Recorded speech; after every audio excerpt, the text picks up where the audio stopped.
YCP 10 ఏళ్ల పాలనలో రాష్ట్రంలో అంధకారం నెలకొందన్నారు మాజీ మంత్రి నారాయణ. అందుకే జగన్ ప్రజలందరూ సాగనంపాలన్నారు. నెల్లూరు నగరంలో నారాయణ ఇంటింటి ప్రచారం నిర్వహించారు. తెలుగుదేశం పార్టీ అధికారంలోకి రాగానే నెల్లూరులో స్కిల్ డెవలప్మెంట్ను ఏర్పాటు చేస్తామన్నారు.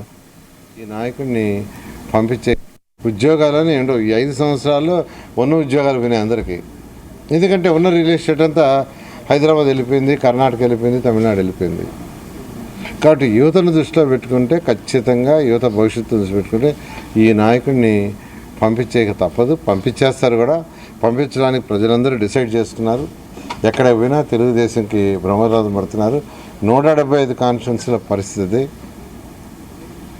యువతకి యాక్చువల్గా అంతమంది బీటెక్లు, తర్వాత ఎంబీఏలు, ఎంసీఏలు చదివారు, బీకామ్లు, కంప్యూటర్స్ చదివారు, గ్రాడ్యుయేట్స్ అయి ఉండారు, పోస్ట్ గ్రాడ్యుయేట్స్ అయి ఉండారు, కొంతమంది ఇంటర్మీడియట్ ఆగిపోయారు ఆర్థిక పరిస్థితి వల్ల, కొందరు 10th క్లాస్ ఆగిపోయారు.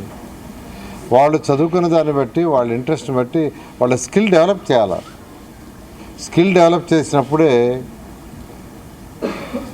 వాళ్ళ యొక్క ఆదాయం పెరుగుతుంది. ఒక ఎలక్ట్రీషియన్ ఉన్నాడు. ఎలక్ట్రీషియన్ ఒకప్పుడు నార్మల్గా చేసేవాళ్ళు. ఈరోజు మంచి ఎక్విప్మెంట్ వచ్చిన్నాయి.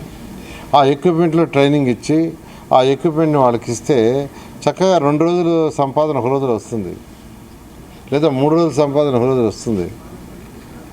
ప్లంబర్ ఉండారు, ప్లంబర్ కూడా అదే లేటెస్ట్